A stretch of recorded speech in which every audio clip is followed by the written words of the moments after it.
El relato de la multiplicación de los panes y los peces es, ante todo, en primer lugar, un milagro.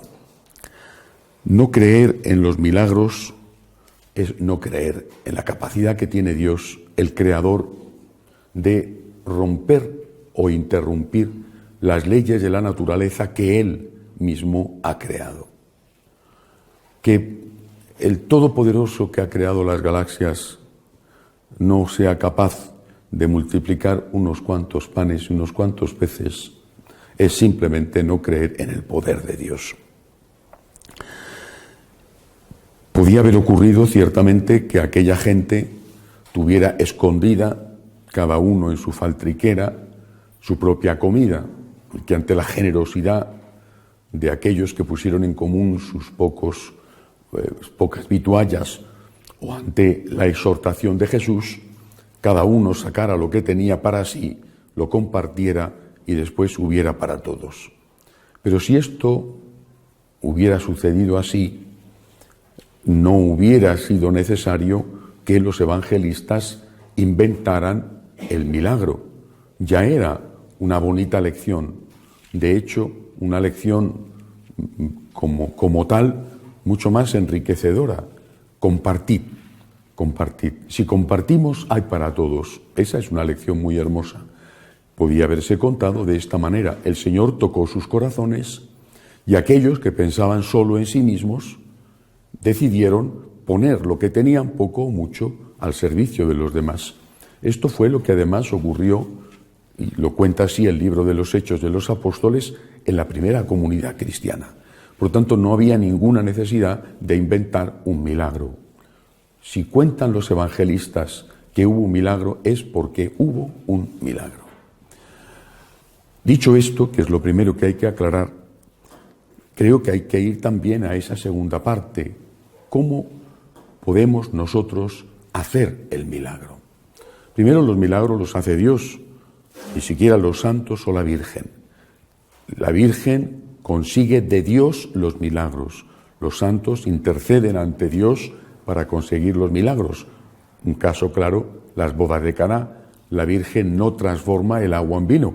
La Virgen le dice a su hijo: tienen un problema, ayúdales. Y Jesús la hace caso y les ayuda. Pero el que hace el milagro es Jesús, porque es Dios el que hace los milagros. Y Jesús es Dios. Ahora bien, además de esto, repito, nosotros podemos pensar qué tenemos que hacer. Hay una parte de imitación en el milagro que significa rezar a Dios, pedir a Dios. También nosotros podemos ser intercesores, pedir a Dios. La oración tiene un extraordinario valor. No puede ser que Dios no es posible y no es que Dios ignore las oraciones, por ejemplo, de las madres. No puede ser. Si no ignoró la petición de su mamá, no ignora las oraciones y las lágrimas de las madres. Otra cosa es que actúe respetando la libertad humana, es decir, la libertad de los hijos, y que actúe en el tiempo. Cuántas conversiones se han producido ya en la edad adulta, es decir, cuando los padres de ese que se convertía o de esa que se convertía ya no estaban en la tierra para verlo, pero desde el cielo sí. Por lo tanto, la oración ya es una manera de colaborar con el Señor de los milagros, pidiendo al Señor con humildad y con perseverancia que ayude, que socorra a esa persona, a esas personas.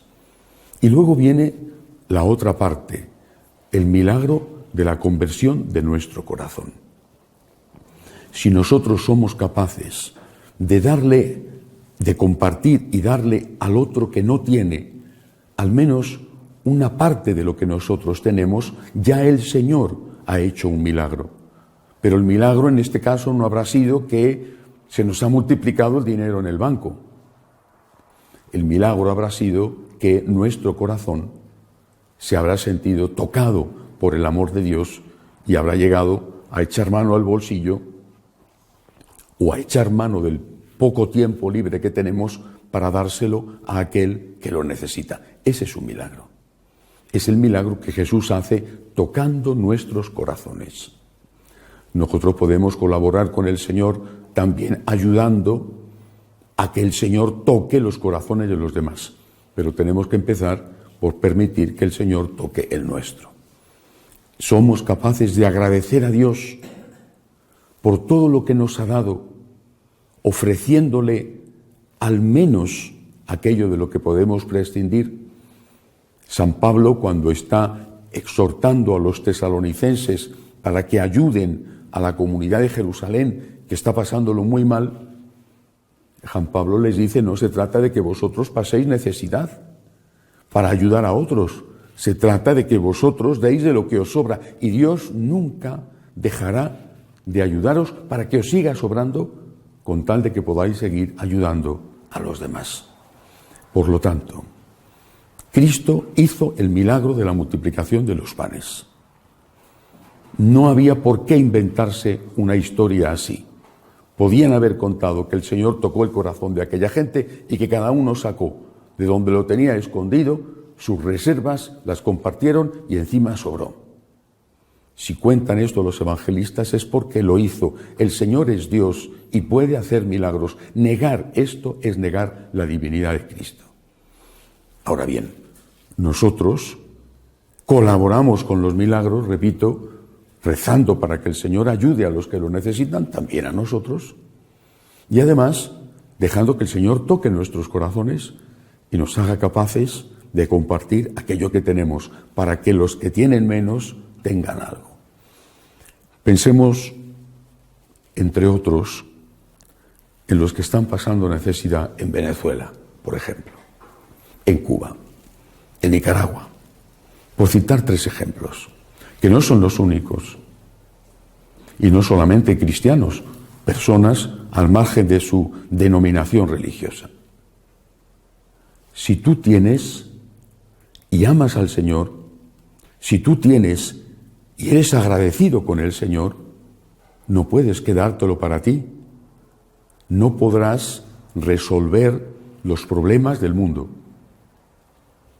La Madre Teresa decía, yo sé que lo que yo hago es una gota de agua en el desierto, pero esa gota de agua es mi responsabilidad y es lo que da sentido a mi vida.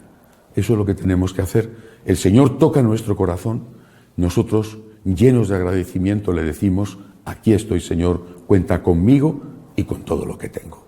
Que así sea.